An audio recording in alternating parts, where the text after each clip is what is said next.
তো hi everyone, welcome to last minute engineering. তো আজকে আমরা দেখবো মাকআউটে কিভাবে পিপিআর ফর্ম ফিল আপ করতে হয়। সো ফার্স্ট অফ অল তোমাদের যে মাকআউটের পোর্টালে আছে সেখানে চলে আসতে হবে। সেই পোর্টালে তোমরা স্টুডেন্ট লগ ইনে যাবে। স্টুডেন্ট লগ ইনে আন্ডারে তোমাদের পাসওয়ার্ড অ্যান্ড আইডি দিলেই তুমি স্টুডেন্ট লগ ইনে অ্যাক্সেস করতে পারবে। অ্যান্ড দেন তোমাদের এরকম রিভিউ ফর্মুলা একটা অপশন আসবে, এটাই ক্লিক করবে। দেন তোমাদের এই যে এই এডিট অ্যান্ড ভিউ এর অপশনটা আসবে রিভিউ ফর্মের আন্ডারে গেলে, সেটাই ক্লিক করবে।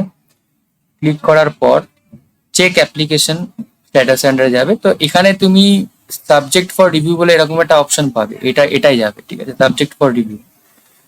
তো সাবজেক্ট ফর রিভিউতে যাওয়ার পর দেখবে এখানে তোমার সাবজেক্টগুলো লিস্ট করে দেওয়া আছে, এখান থেকে লিস্টে চুজ করবে যে কোন কোন সাবজেক্টে তোমার পিপিআর করাবে আর কি।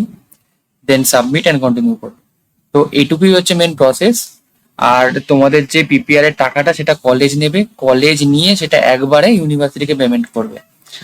আর লাস্ট কথা যেটা, যে অনেকেই আমাকে জিজ্ঞেস করছিল যে দাদা পিপিআর করাবো নাকি, পাস হয়ে গেছে, গ্রেড কম আছে, কিন্তু পিপিআর করাবো এই করাবো না। তো দেখো, তোমাদের যদি কনফিডেন্স থাকে যে না আমি সাবজেক্টটায় বেশি নাম্বার পাবো, দেন অনলি তোমরা সাবজেক্টটায় পিপিআর করিও।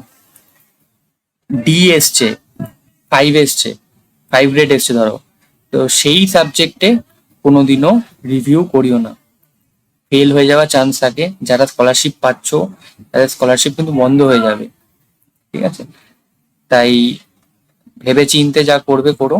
পিপিআর করানোটা তোমাদের উপর পুরোপুরি, তোমরা করাবে নাকি করাবে না, আমি জাস্ট তোমাদের ওয়ার্ন করে দিলাম যে এই কন্ডিশন হতে পারে। তো আজকের জন্য এটুকুই, আবার দেখা হবে পরের ভিডিওতে। বাই।